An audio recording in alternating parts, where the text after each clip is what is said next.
Coach Caldwell, please. What do you feel like you learned about your team? We talked about before this, 3-game road trip, what you were going to learn with their habits, and just what do you feel like you saw from them? Yeah, I do definitely think we're getting better. I think the best part about the trip was this was a long trip, but it kind of hit me on the trip that, hey, we have a lot of seniors. So enjoy the moments you have with them. And they're such a fun team to be around, especially around the holidays before you're going for a break. So just making sure that as a coach, you soak up the moments with the players you don't have a lot of time with left. And that's unique, as we haven't been around each other very long, but just still enjoying those moments. You said on the radio that you're going to have some hard practices, because I know they got a few days off and they come back from home cooking and naps and all that fun stuff. How have they adjusted to being back in basketball mode? Good. They have done well. Their energy and effort is really all we've been looking at the last 2 days. We'll kind of tighten it up today, but their feet hurt. They have been going hard, but they've responded pretty well. What are some of the things that you want to see from them in this last game before SEC play? Yeah, I think our rebounding needs to get better going into SEC. I think we need to get stronger. I think we need to do a better job at 50-50 balls, and then just continue to clean up the half-court defense and the shot selection. Team's getting a lot of outside praise, top 15 in the AP poll. How do you handle that internally? And we don't really talk about it. We just keep doing what we're doing. Are you happy with the different ways the press has kind of made impacts, especially, you talked about after Richmond, they were 40% shooting, 3-point team and their legs were tired, they didn't shoot that well today, or, just different ways that's manifested. Is that kind of what you want it to look like at this point in the season? Yeah, it's always going to look different, and it's going to take a different toll on different teams. And so that's something I'm used to, so it's good for our players to see that. As a coach, when you have a little break like this, do you get away, or is this a self-scout time for you to kind of reshuffle, hey, where are we at as we get ready to go in? How do you manage the holidays in 3 or 4 days? A little bit of both. You never really turn it off. So you go home, you spend time with family, and then you sneak to your computer every now and then just to do your next scout, watch your film, make sure you have it clipped up, making sure you're looking at the stat lines and seeing what needs improvement. When you look at that, is there something that jumps out to you through the first month plus of the season that maybe wasn't initially there when you're in the day-to-day grind, that you look at and go, hey, okay, we're better here, we need to work on this? Yeah, our percentages are going up, our shooting percentage is going up, our half-court defense is getting better, so we're holding people to a lower percentage. I still think our rebound margin is not where it should be playing the opponents we have played, so that's an area of concern going forward. But that's how it's supposed to work, right? You said in the preseason it would be pretty early, but by the time you get to conference play, people would have it figured out. Or pretty close to that. I think so. I just think, again, possession-wise, rebound-wise, that is something that unfortunately they're going to have to lose that battle before they take me seriously. What was the greatest takeaway from having that tough stretch of 3 games, 4 days? It was good. We were sore. We were tired. We didn't get off to great starts either game, but we had a lot of fun. We got something from everyone, and so it was a good trip. What is some of the advice you give the players when they do go home, maybe for a day or two for the holidays? Anything that you want them to continue to think about or work on, or do you kind of just let them go and let them do their own thing? Yeah, so I think we had 4 days off. They definitely needed 2 straight days off after that game of not doing anything. I encouraged them to pick one day and do something, or they were going to be miserable when they came back. I did not follow through. You can kind of tell who did what and who didn't, but I did give them that advice. I said, ask any former player I've ever had, pick one day, do something, and you'll be okay. Do you call them out if you notice that maybe they're They just don't make their times, so they call themselves out. Where do you feel like your team is at health-wise coming off of this break? I think we're good. Practices have been hard, so everyone's a little bit sore just from practice, but coming back, it was a break that they needed.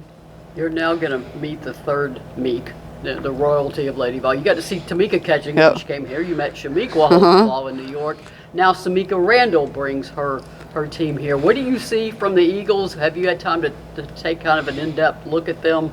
Yeah, I think that they're going to be a tough team. They can play in transition. They're going to switch up their defenses on us, which is something we need at this point. And then they're very good at getting to the rim, driving and dishing, and so making sure that we are making those backside rotations down. And that will be good for us going into league play too, because I think we'll see that a lot going forward.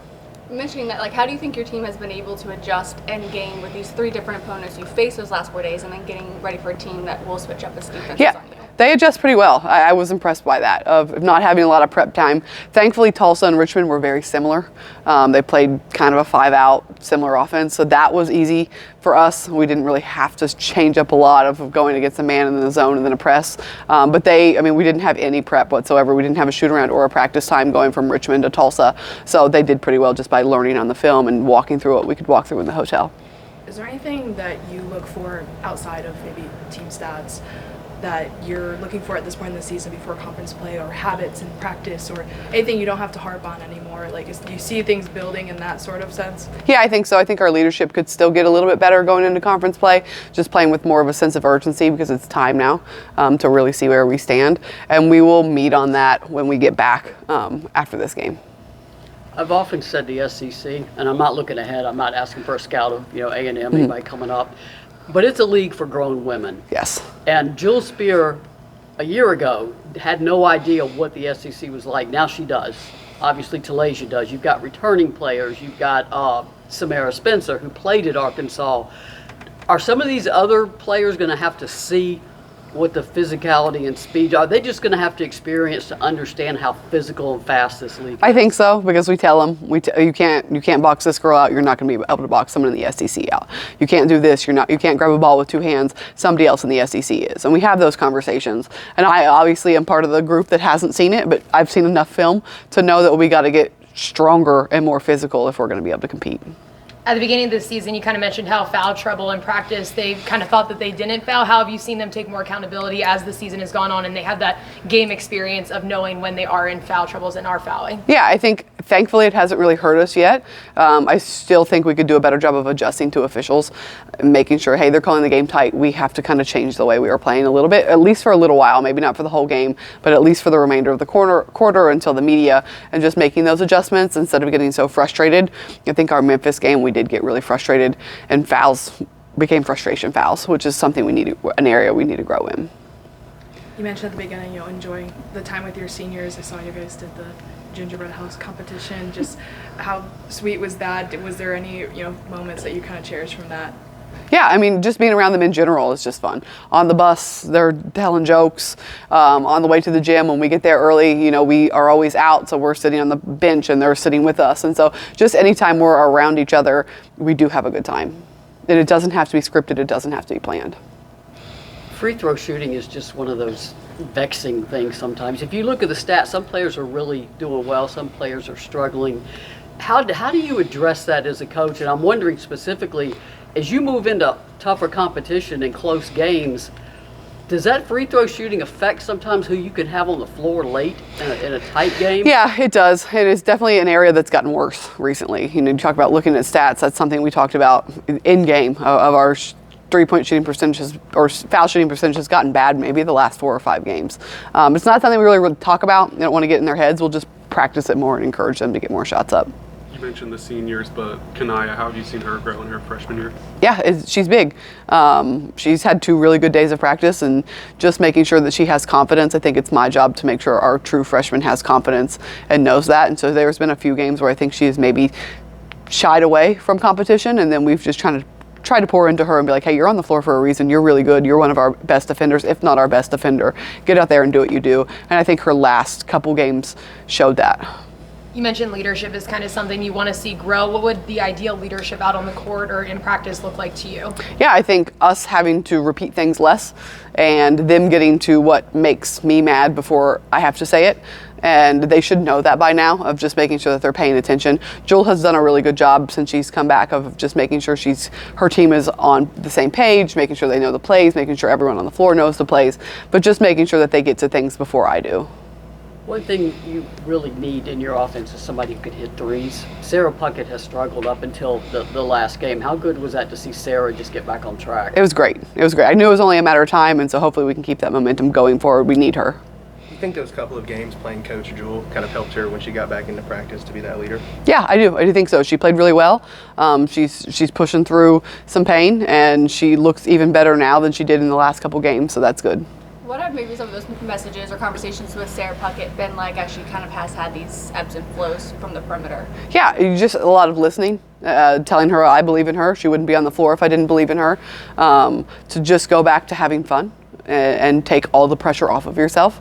Young people nowadays have so much pressure from people that are not inside the program or just internally. They don't like to fail. They miss one shot and then they're in their head about it. And so just making sure that she could play a little more free. I feel like the last 4 games, Z Spearman has been a lot more active on the boards. And, is there anything that you've seen that's kind of helped that click for her? Is she someone that you want to understand that she kind of sets the tone in that regard for you guys, or what kind of role do you want her to kind of embrace at being a rebounder on this team? Yeah, I think she's our best offensive rebounder, so she needs to go do it consistently. I do think she could do it more.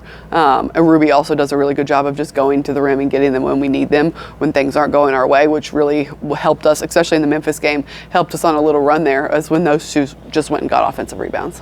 Where can Hollingshed take the next step? She could rebound more too. That would be big. She looked really good the last couple games of being up in the front of the press. She's playing hard, but I think her rebound numbers for her size are really low. Why do you think the chemistry on this team and the chemistry with you guys have clicked as quickly as it has? I think one, I just got really lucky with the players that I inherited and the players we recruited, and also we just make it a safe, fun place where you can be yourself, you can say whatever you need to say. We're not going to judge you, we're not going to be on you, and we are who we are. Is that an organic thing, or did you have like, not kumbaya moments, but you know what I'm saying? Did you Yeah, I know what you're saying. It's organic. It happened on its own, and it happened very early. We just have a team with a big personality, which again is something I really love to have in my teams. Does it feel like players like Samara Spencer have been with the program longer than just a couple of months, when you do look to like, hey, we're getting ready to be in the second half of the season, let's appreciate and value like the seniors and the time we have left together? Absolutely. I mean, obviously for me, I've coached them all the same amount, but you really can't tell who has been here and who has not been here. And I think that says a lot about the returners and the new players. One more stats question. You mentioned this team shares the ball really well. I looked at the stats. Samara has 61 assists, Talasia 41, team 194. What really stood out with Samara was her assist to turnovers. It's 61 to 16. I mean, that's in a stratosphere. I mean, that's what you want from your point guard. Absolutely. And she can score, right? So ideally, that's what we want out of all of our point guards. Somebody who doesn't turn it over very much. Somebody who can score, so you have to guard. She can push pace, and she gets other people open. People love playing with her. And that's a testament to her, too, because she didn't start the season that way. She was turning it over a lot in our scrimmages, a lot at the beginning of the year, and she's just kind of found her pace and found her role and gotten a lot better at that. How much easier has it made it for you to have this senior team that's also so connected? It's significantly easier. That we have so many seniors that want it and it means something, but that everyone that is here really wants to win and they want to do it right now. All right. Thank you, Coach. Thank you, guys.